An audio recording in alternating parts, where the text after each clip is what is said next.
They told me she couldn't move, that she couldn't speak, that she just stared at the ceiling all day like a shell of who she used to be. Her name is Lila. She's 17. She's my husband's niece.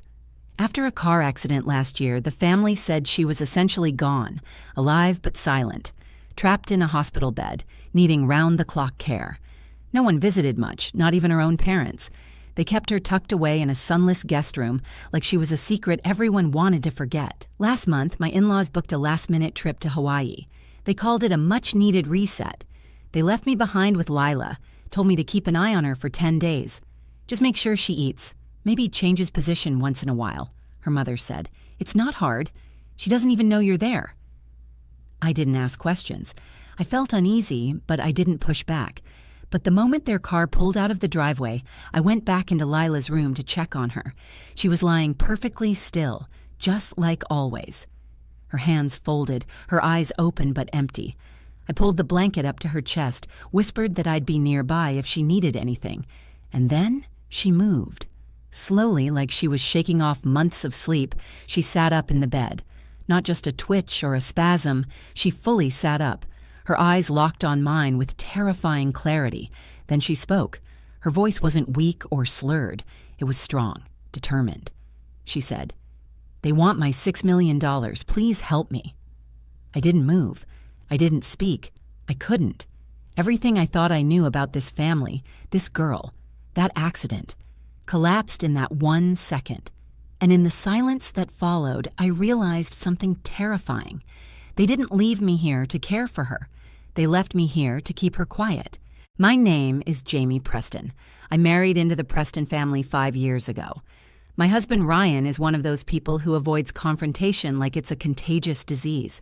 He's steady, smart, and kind in that quiet way that makes you think he's really listening, even when he isn't. We live in the guest house behind his parents' estate, tucked just far enough away that it feels like our own space, but close enough that Margot, my mother-in-law, can pop in whenever she pleases. Margot runs the family, not just her household, but the image, the legacy, the money, the expectations. She's elegant, sharp as glass, and terrifying when she wants to be. Daniel, her husband, is a corporate lawyer with a voice like cold metal and a smile that doesn't touch his eyes. They built their world around status, control, and secrecy. I used to think I was just imagining the tension until I realized most people in this family weren't allowed to speak freely. They were just waiting for Margot to finish talking. Ryan and I were trying to save up to buy a place of our own, but with the rising costs and his modest salary, we stayed in the guest house longer than planned. I freelance as an illustrator, mostly children's books and editorial work. Working from home gave me space to breathe. That little guest house became my world. I filled it with warmth, candles, plants, things that felt like me. But no matter how soft I made the inside, I couldn't stop the cold from creeping in through the walls. Lila, Ryan's niece, was rarely mentioned. She used to be all over the house, photos in every hallway, her laughter echoing during summer pool parties. She had bright red hair and a stubborn streak that Margot couldn't stand. But after the car accident last fall, everything changed. They said she suffered a traumatic brain injury. Her body survived, but her mind didn't. According to Margot, she was no longer really there. They kept her in one of the upstairs bedrooms, hired nurses for a while, and then quietly started doing everything themselves. I offered to help once. Just once. I was still naive back then. Margot looked at me like I had insulted her on purpose. "You're not trained for that, Jamie. She's delicate. You don't understand what it's like." So I stopped asking. I assumed they knew what they were doing. I didn't see Lila for almost 6 months after that. The only time I caught a glimpse was during a Christmas dinner when they wheeled her out for 10 minutes.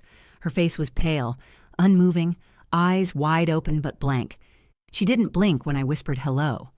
Her hands were curled up in her lap like stiff origami. That was the last time she was in the same room with the family. No one talked about her after that. No updates, no changes, just silence. I learned to keep my questions to myself.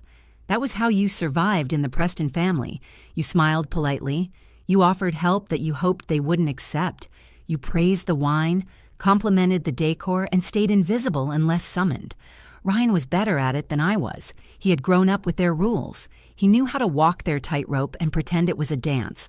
I think he really believed they were doing the best they could. He would say things like, "It's hard for them," or "They're just trying to protect her." But he didn't ask to see her either, not once. My work kept me distracted. I had deadlines, commissions, a small online shop where I sold prints and enamel pins.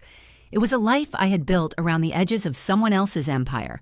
I didn't resent it, not completely. I just felt like I was waiting for a sign that we could leave, for Ryan to stand up to them, for something to shift. The day Margot called me into the main house was unusually warm for May. I remember the way her heels clicked against the tile as she led me into the sunroom. She didn't sit down. She stood there, smiling like she had just won something.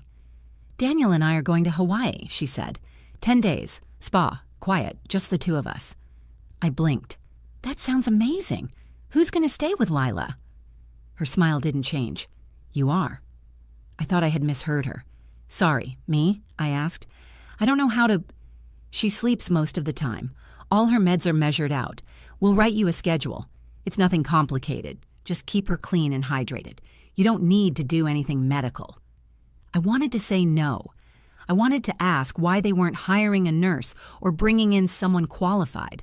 But Ryan looked at me from across the room with that tired, pleading expression I had seen 100 times. "She trusts you," he said, "more than anyone else." That was a lie. She didn't know me at all. But I nodded. Because what else do you do when a family like this asks you for a favor? So I followed Margot up to the second floor. She opened the door to Lila's room like she was revealing something sacred. The room was dim, quiet, spotless. Lila lay on the bed with her hands folded on top of the blanket, unmoving, her hair braided neatly over one shoulder. Her chest rose and fell in shallow rhythms. Margot didn't say anything as she closed the door behind me. I stood in the doorway, unsure of what I was even supposed to do. That was the moment before everything began. The calm before the unraveling. I didn't know it yet, but I wasn't being left there to help Lila. I was being left there to bury the truth. The morning they left was warm, bright, and deceptively peaceful. I helped Margot and Daniel load their matching monogrammed luggage into the back of their black SUV. Daniel triple-checked the locks on their suitcases, while Margot reminded me to water her orchids and not to let the housekeeper wander upstairs.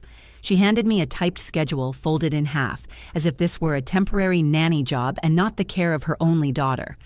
Pill times were marked in bold. Feeding instructions were detailed down to texture, temperature, and timing. I nodded through all of it. I smiled and thanked them. I even waved when they pulled out of the driveway. As soon as the SUV disappeared around the hedge-lined corner, everything went silent. Not the kind of silence you get when the house is finally empty. This was heavier, thick. It settled in my chest and made it hard to breathe. I walked up to Lila's room with the schedule in my back pocket, more out of obligation than belief that anything I did would matter. I had seen her at her worst, slumped in that chair at Christmas, her lips parted but dry, her eyes dull. If she had any flicker of awareness left, it had been buried months ago. I opened the door slowly. The room smelled sterile, like lavender disinfectant and hospital-grade detergent. It was perfectly staged, like a showroom meant to impress some invisible visitor. A pale blue comforter was pulled up to Lila's chest. Her arms rested at her sides. Her hair was tied neatly back with a ribbon. She looked exactly the way they said she would, still unaware, unreachable. I stepped inside and said her name quietly, more out of politeness than hope.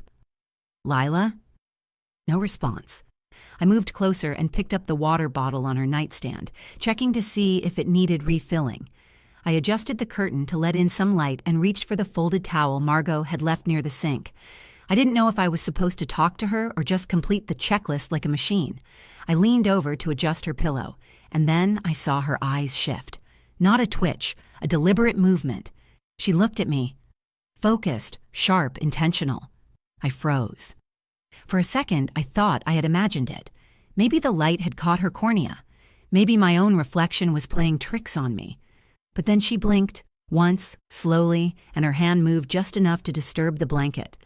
I stepped back, knocking into the corner of her nightstand. Her lips parted. "I'm not supposed to talk," she said, "but I have to." Her voice was low but steady, not groggy, not weak.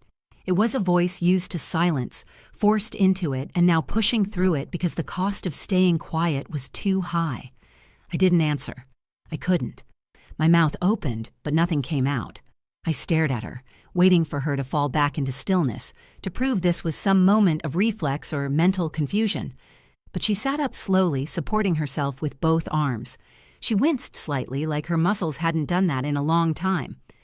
"They want my money," she said. "My trust fund. They said if I just stay quiet until I'm 18, they'll handle everything." I whispered, "Lila, what are you talking about?" "They made me pretend," she said. "They put stuff in my food, my drinks.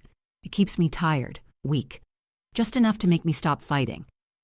Her face was pale but focused, her breath shaky but measured. She wasn't hallucinating. She wasn't delusional. She was afraid and determined. Every word cost her something, but she wasn't stopping. "You can't tell them I spoke," she said. "Please." I looked down at her arms. No fours, no feeding tubes, just a small puncture scar near her elbow, a line of bruises that could have been anything, or could have been deliberate. I reached for my phone and hit record. I had no idea what I was capturing, what I was about to walk into, but I needed something. Proof. Witness. She looked at the phone and shook her head, just once. "They'll know. They'll see it." I turned it off. My hands were shaking. I could barely hold it. "Why now?" I asked. "Why tell me?" "Because you're the first one who's looked at me in months. You don't know what they've said about you, but I know you're not like them. And they left you here. That's a mistake." She closed her eyes, took a breath, and then added one final thing. "I don't want the money. I just want to live. But if they think I'll take it back from them, they'll make sure I never wake up again." She leaned back onto the bed, her body trembling with the effort. Within seconds, she looked exactly as she had before, limp, silent, erased. The same girl they had warned me not to bother talking to, but I had heard her. I had seen her, and nothing in that house would ever look the same again. I stood outside Lila's room for a long time after she went quiet. My heart was pounding so hard I could hear it. I kept running her words over and over in my head, trying to find the part where it didn't make sense. But it all did. Too much of it did. I wasn't imagining it. She moved, she spoke, she looked straight at me. Her words weren't jumbled or confused. They were clear, urgent, and terrifying. I went back downstairs and stood in the middle of the kitchen, holding the schedule Margot had given me. I stared at it like it would explain what had just happened. Breakfast at 8, medication at 10, turn her body every 3 hours, check for sores, make sure she drinks at least 16 ounces of fluid a day, smile and be patient. That was the last line. Handwritten in the corner, smile and be patient. It wasn't a care schedule. It was a script, a way to keep her in character. I picked up my phone and debated whether to call Ryan. I needed to tell someone. I needed to say it out loud, but I couldn't shake what Lila said. If they find out, they'll make sure I never wake up again. She was afraid of them, her own parents. That kind of fear doesn't come out of nowhere. It builds, it settles, it lives inside you until you forget what normal even feels like. I didn't call him. Instead, I went back up to her room around lunch and found her in the same position. Blank eyes, still body, shallow breathing. I whispered her name again, no response. "Lila, it's me, Jamie." Nothing. I touched her hand. It was warm, not limp, not lifeless, just still. "Can I ask you something?" I said. "You don't have to answer, I need to know I'm not losing my mind." No change. I sat down beside her and stayed for 15 minutes. I read aloud from the schedule, then switched to a magazine I found in her nightstand.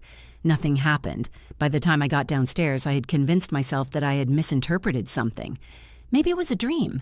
Maybe I fell asleep at the foot of the bed and imagined her voice. People see things under stress. I had read about that.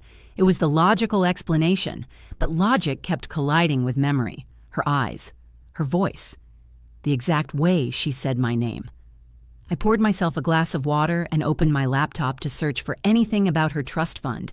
I remembered hearing something once, a conversation at a family dinner I hadn't been part of, just overhearing through the kitchen wall. Daniel had said, "She'll never make it to 18. We should prepare for that."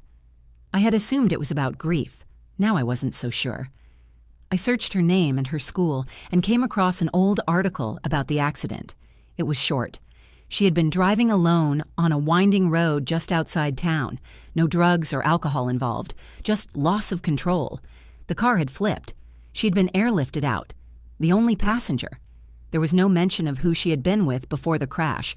No mention of her parents. That night, I went to check on her again. Same scene, same body, same silence. But this time, when I reached for her water bottle, I noticed the lid was loose. I had tightened it that morning. It was one of those thermos-style bottles with a twist cap that clicks. She hadn't drunk anything, but it had been opened. She'd opened it herself. I felt that same cold crawl through my chest again, that quiet panic that tells you everything is wrong, but you can't prove it yet. I sat down on the floor outside her door. I stared at the hallway wall for what felt like an hour. I was scared, not just of what might happen to her, but of what I might uncover. If she was telling the truth, then Margot and Daniel weren't just distant parents.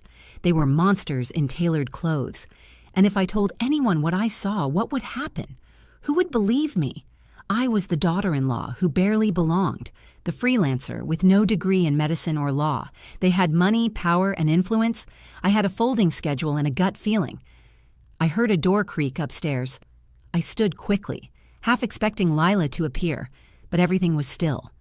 I turned off the hallway lights and went back down to the guest house, where I didn't sleep for more than an hour at a time. Every sound made me jolt awake. Every shadow looked like it was hiding something. The next morning, I found a note slipped under the door of the guest house, written in pencil, block letters, shaky but legible. Don't tell them. I'll try again tonight. There was no signature, no explanation, but I didn't need one. She was awake. She was thinking.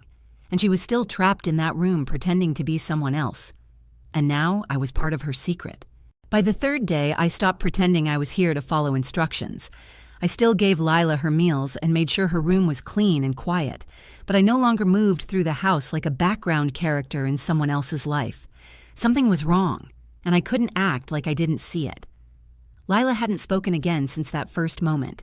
She kept up the act so perfectly it scared me. But every now and then, when I leaned over her bed or adjusted her pillow, her eyes would flick toward mine, focused and aware. She was in there, waiting, calculating. I didn't push her. I didn't ask questions. I waited. On the fourth morning, I found another note, this time inside the medicine cabinet in her bathroom. It was taped to the back of a bottle of mouthwash, same handwriting, same pencil, 4 words, call Aunt Jenna, alone. I had heard Jenna's name only once since I married into the family. Ryan mentioned her casually during a holiday dinner. She was Daniel's younger sister, estranged from the family after some kind of falling out. Margot said she was unstable. Ryan said she was difficult. I remembered asking why no one talked to her anymore. Margot waved her hand like she was swatting a fly. She was too emotional after the accident, she said, tried to cause trouble, the kind who thrives on chaos. But now I had a teenager hiding notes in mouthwash bottles, asking me to call the one woman the family had erased. I waited until I was in my car, parked 3 blocks away outside a coffee shop before I made the call. I used the house landline to check the last few received calls, and there it was, J. Torres. I typed the number into my phone and held my breath as it rang. Hello? The voice was cautious, adult, female. Hi, I said. Is this Jenna Torres? Who's this? My name is Jamie. I'm married to Ryan Preston. I'm staying with Lila right now. There was a pause. Not dead air, just tension.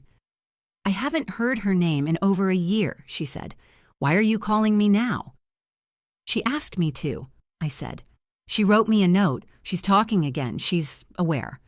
Jenna inhaled sharply. I could hear it like she had just been punched in the chest. She's okay? Her voice cracked. She's not okay, I said. But she's alive in there. She's pretending. I think they made her. She told me something about money, about them trying to keep her silent until she turns 18. Silence again. But this time it was different.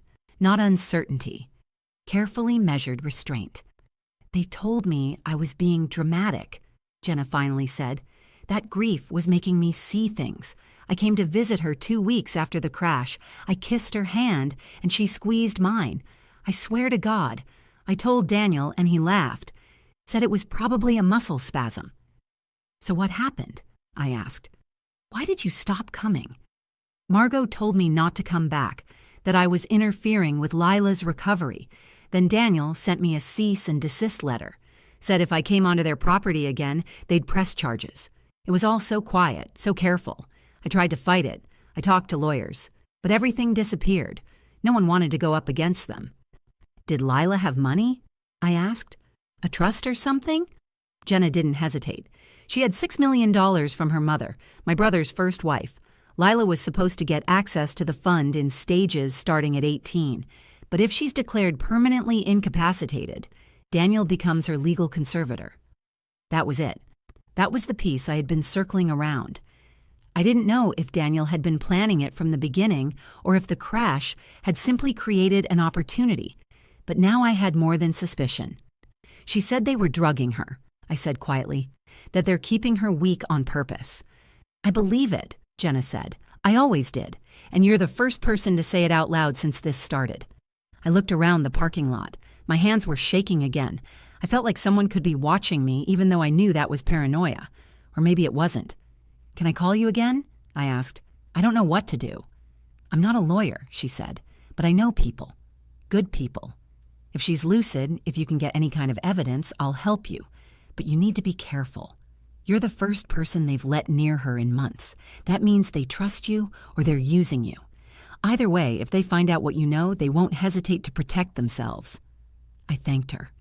I hung up. I sat in my car with the keys in my lap, staring straight ahead, waiting for my breathing to slow down. Lila hadn't imagined it, and I hadn't either. They isolated her for a reason. They cut out anyone who cared. They surrounded her with silence and routine and control. And now she had reached out to me. The question was, how long could I protect her before they realized I wasn't playing along? After the call with Jenna, everything around me started to look different. The house felt colder. The silence felt more rehearsed. Even the way Lila's medications were labeled seemed overly precise, like someone had spent too much time making sure every bottle looked official and unquestionable. I couldn't sit in that house for another day just following Margot's schedule. I needed something real, something I could hold in my hands. Otherwise, I was just another woman with a wild story no one would believe. Margot's office was on the main floor behind a pair of glass-paneled doors she usually kept locked. But the morning after my conversation with Jenna, I noticed she had forgotten to relock them before she left.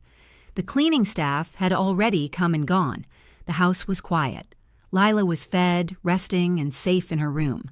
I told myself I was only going to look for 10 minutes. Inside, the office looked exactly as I expected. Neat, expensive, impersonal.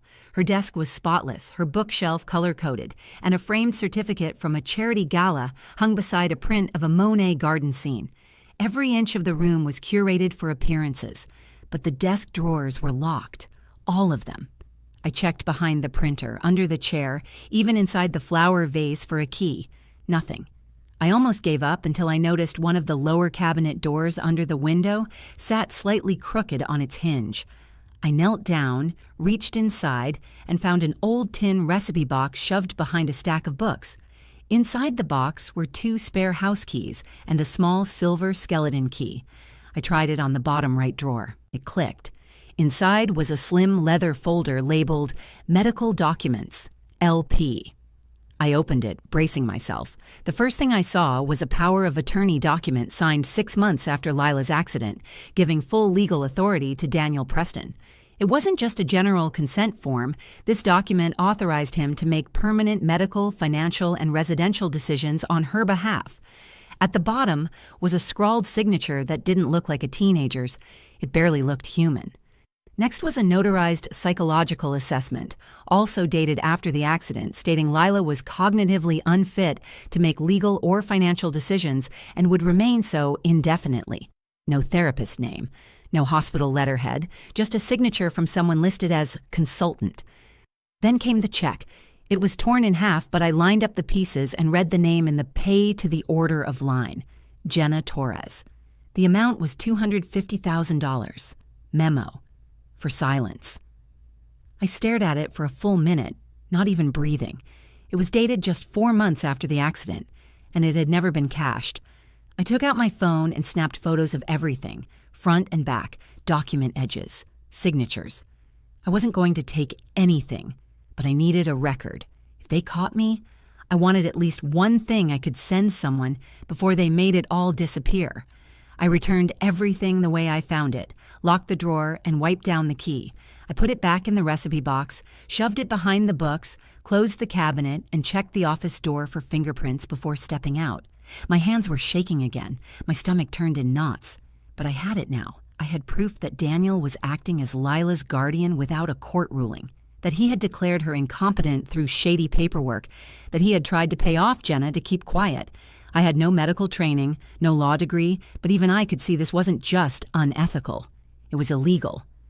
When I returned to Lila's room, she was lying there as usual, still and blank.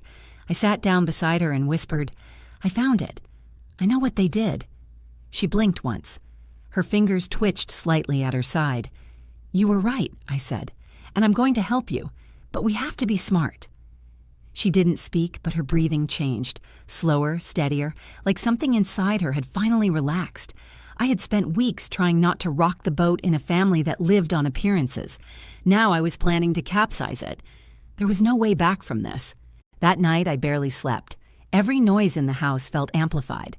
The creak of the floorboards, the ticking of the hallway clock, even the hum of the refrigerator made me tense. I kept the documents hidden on an encrypted drive and backed them up to a secure cloud, but even that didn't make me feel safe. I had the truth, but it wasn't just dangerous. It was fragile. The next morning, I woke up early to check on Lila. She was exactly where I had left her, lying still, eyes open. Her hands were resting on her blanket, but her right pinky tapped against her thigh once as I approached. A tiny sign, just for me. I nodded. I understood. By midday, Margot called. Her voice was bright and rehearsed, like a local morning news anchor. "Just checking in. How's everything going with our sleeping beauty?" "She's stable," I said. "No changes." Margot let out a soft, satisfied sigh. "Good. That's what we want. Routine is key. Keep things quiet." I paused, then asked, "Has she had any recent medical reviews? Any specialists check her status in the last few months?" The silence on the other end wasn't long, but it was cold. "We've had private physicians monitor her. You know that. Why are you asking?" "Just wondering," I said, trying to keep my tone neutral. "She seems, alert sometimes." Margot's voice snapped tighter. "You're not a doctor, Jamie. Be careful about making assumptions. You're doing a kind thing. Don't complicate it." She hung up before I could say anything else. Less than 2 hours later, someone rang the doorbell at the guest house. It was Robert, their longtime estate manager. He was holding a manila envelope. "From Mrs. Preston," he said. "She asked me to deliver it personally." I opened it after he left. Inside was a new schedule, revised, more medications, a detailed sleep routine, a log sheet for food and fluid intake. There were notes in red ink, no unsupervised visitors, no media, no digital recording inside the house. At the bottom, "Please remember, Jamie, we trust you. Let's keep this simple." They were tightening the noose. That afternoon, I tried to tell Ryan everything. I waited until he got home from work, sat him down, and told him what I had seen, what I had heard, and what I had found. I even showed him the photos of the documents. He scrolled through them slowly, shaking his head. When he finally spoke, his voice was small. "This doesn't prove anything illegal. Ryan, they forged her signature. They isolated her. They paid Jenna to go away. You're not a lawyer. You're jumping to conclusions, and honestly, you've been acting paranoid." "Paranoid?" I repeated. "She spoke to me, Ryan. She sat up. She's aware. They're keeping her weak on purpose." He stood and paced across the room. "My parents have issues, sure. They're strict, controlling, I know that. But drugging their daughter? That's a serious accusation. You could destroy this family with that kind of claim." "I'm not trying to destroy anyone. I'm trying to protect her." He looked at me with tired eyes. "Jamie, you've been under a lot of stress. Maybe you're seeing something that isn't there." That was when I realized I had crossed a line I couldn't uncross. Ryan wasn't going to help me. Not because he didn't care, but because caring would mean admitting his parents were capable of something unspeakable. That would unravel everything he believed about the people who raised him, and Ryan wasn't built for that kind of chaos. I spent the rest of the day in silence, except for checking on Lila. She hadn't left another note. She hadn't spoken again, but I knew she was waiting, watching, listening. The housekeeper, Anita, came the next morning. She barely made eye contact. She usually hummed while she worked, but not this time. When I offered her coffee, she declined with a stiff shake of her head. I noticed she skipped Lila's room entirely. The message was clear. No one wanted to be seen helping me. By the end of the week, I felt like a ghost in someone else's life. Everyone acted polite but distant. The staff no longer asked how I was. Ryan kept coming home later and later. When I tried to tell him about the note in the medicine cabinet, he told me I was spiraling. "I think you should talk to someone," he said, professionally. I looked him straight in the eyes and said, "I am talking to someone. You, but you're not listening." He didn't answer. That night, I opened the guest house window and cried quietly into a towel. Not because I was breaking, but because I knew I couldn't trust anyone around me anymore. They weren't just ignoring the truth. They were rewriting it. And I was completely alone. By the time Sunday rolled around, I had made up my mind. I couldn't keep pretending everything was fine while Lila lay in that bed, pretending to be someone she wasn't, waiting for the wrong people to come back and decide her fate. I had tried to tell the truth. I had tried to warn the people closest to me. They didn't want to see it. That left one option. I had to get Lila out. It wasn't a decision I made easily. I went back and forth in my mind, weighing the risks, imagining worst-case scenarios. But every time I looked at her, trapped in a routine designed to erase her, I knew staying quiet was more dangerous than leaving. I waited until Ryan left for a weekend client retreat. I knew he wouldn't ask questions. I didn't tell him where I was going, and I didn't take any calls after he left. That gave me a small window. At dawn, I packed a bag with essentials. I included the schedule Margot had written, the revised version, and the photos I had taken of the forged documents. I loaded everything onto a USB drive and backed it up twice. I texted Jenna with one word, "Ready." She responded in under 5 minutes with an address. "Bring her here. I'll have a doctor waiting." The plan wasn't perfect. I had no legal authority. I wasn't her guardian, her parent, or a medical professional, but I had her trust. That was enough. I wheeled the chair into Lila's room, slowly and quietly.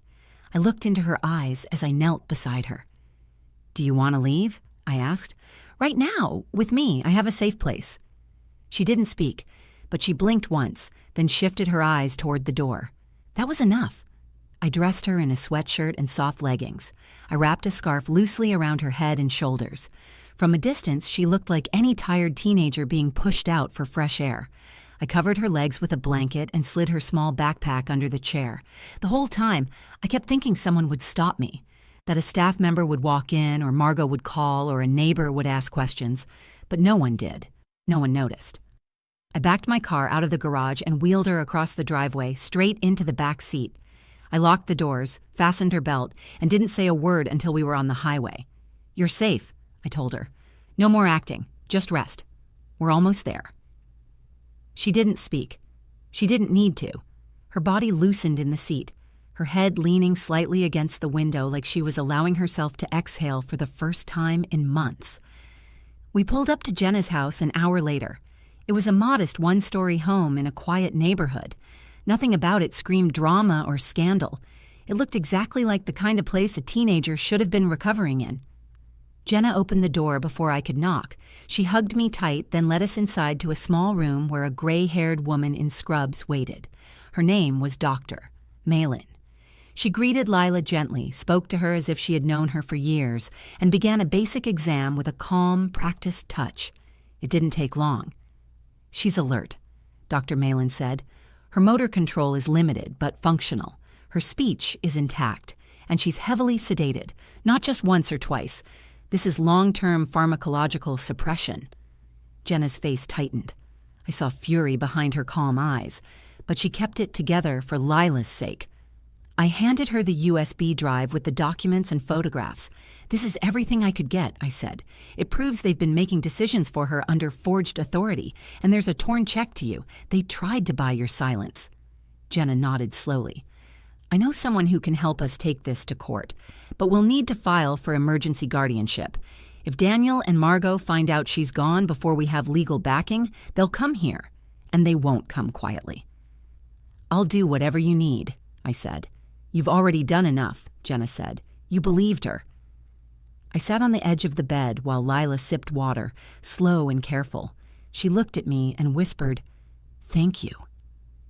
That was the first time I had seen her smile, and in that moment I knew there was no turning back. I had pulled the first thread. The whole thing was about to unravel. 3 days later, Jenna filed for emergency guardianship of Lila with her attorney, a former juvenile rights advocate named Alyssa Grant. Alyssa moved fast. She knew exactly what forms to file, which judges were most likely to hear the petition, and how to present our evidence in a way that forced the court to listen. Lila underwent a formal medical evaluation at a private clinic the same afternoon. The doctors documented everything: her alertness, her speech, her motor skills, and most importantly, the high concentration of sedatives in her bloodstream. She answered every question clearly. She spelled her name, recited her address, named the president, and explained the color of the walls in the room. She wasn't just lucid. She was angry, scared, and determined to speak for herself. The evidence we submitted was damning: the photos of the forged power of attorney, the unlicensed medical assessment, the check to Jenna, and finally a sworn statement from Lila, dictated word for word and signed in front of 2 witnesses. It was short but powerful. "I have been conscious and aware since December. I have not given consent for my parents to make medical or financial decisions for me. I have been given medication I did not agree to. I do not trust Daniel or Margot Preston with my care. I want to live with my aunt, Jenna Torres." It was enough for the judge to issue a temporary restraining order against Margot and Daniel. They were not allowed to contact or approach Lila until the hearing, but it was too late to stay invisible. That same night, just before sunset, a black SUV pulled into Jenna's driveway. It was the same one Daniel had driven to the airport. The tires crunched across the gravel like the opening line of a threat. He stepped out first, crisp suit, expensive shoes, and a look in his eyes that was colder than I had ever seen. Margot followed, flawless as always, her mouth pressed in a tight line. Jenna met them at the front door, arms crossed. "You're not supposed to be here," she said. "There's a restraining order." Daniel held up a folded piece of paper. "We just want to talk." As a family, I stepped into view behind Jenna. "She doesn't want to talk to you," I said. Margot tilted her head. "Jamie, you need to be very careful. You don't know what you're getting into." "I know exactly what I'm in," I said. "I've been living in it for years." Daniel stepped forward. "You kidnapped our daughter." "You drugged your daughter," I said, "and I have proof." Jenna didn't move. She stood like a wall between them and the door. Then, behind us, a soft voice broke through the tension. "She remembers everything." Lila stood at the hallway entrance, gripping the wall for balance. Her legs were shaky but solid. Her face was pale, but she looked them both in the eyes without blinking. "I remember the accident," she said. "I remember the fight before it. You were screaming about the trust fund. You said I wasn't ready, that I was reckless." Margot's face twisted. "You were in shock. You don't know what you saw." Lila shook her head. "You left me in the car. I couldn't move. You left me there and walked away. You said it would be better this way, that people would understand if I didn't make it." I could feel the air being pulled from the room. Daniel stepped forward like he could still regain control. "You're confused," he said. "You're recovering. We were protecting you." "No," she said. "You were protecting the money." Her voice cracked, but she kept going. "I pretended to be asleep for months because I was afraid, but I'm not afraid anymore." Daniel took another step. "If you think this little show is going to take away everything we've built—" Jenna raised her phone. "The entire conversation has been recorded. You should leave before you dig your hole any deeper." Daniel's face changed. He didn't shout. He didn't argue. He turned calmly and walked back to the SUV. Margot stared for a moment longer, her expression unreadable, then followed. No one said a word as they drove away. Inside the house, Lila sat down slowly on the couch, her breathing heavy. "I didn't think I could do it," she whispered. "You already did," I said. "You saved yourself." She looked at Jenna, then at me. Her eyes filled, but she didn't cry. "For the first time in a year," she said, "I feel like a person again." The truth was out. Spoken, heard, recorded, and finally it couldn't be ignored. After Daniel and Margot drove away, everything went still. Not peaceful, not quiet, just suspended, like the air itself was waiting to see what would happen next. No one in the house spoke for a long time. Lila sat with her knees pulled close, clutching a pillow like it was the only thing keeping her grounded. Jenna stood in the kitchen, making tea she never drank. I stayed near the window, watching the road, half expecting the SUV to return with police or lawyers or worse. But it didn't. By morning, everything had changed. Lila's hearing was scheduled for the following week. Jenna's attorney made sure she had full protection until then. A social worker was assigned to check on her condition, and when the woman arrived, Lila surprised all of us by sitting upright, answering questions directly and even asking for a glass of water without hesitation. "I want to tell the judge everything," she said. "They don't deserve to control me." The strength in her voice scared me and inspired me at the same time. I saw a girl slowly returning to herself, and not just any self, a stronger one, a version of her that had survived something most people would never understand. But not everyone was handling it the same way. Ryan called 2 days later. I didn't answer the first time. I let it go to voicemail. On the second call, I picked up. "Where are you?" he asked. His voice was flat, tired, like he had spent the last 48 hours being fed a different version of the story. "I'm with Lila," I said. "She's safe. We're staying at Jenna's until the hearing." He didn't say anything for a few seconds. "They told me you manipulated her, that you're working with Jenna to get back at the family. Is that what you believe?" He sighed. "I don't know what to believe." I waited. "I just know my mom is panicking. My dad's furious. They're talking about pressing charges." "For what?" I asked. "Helping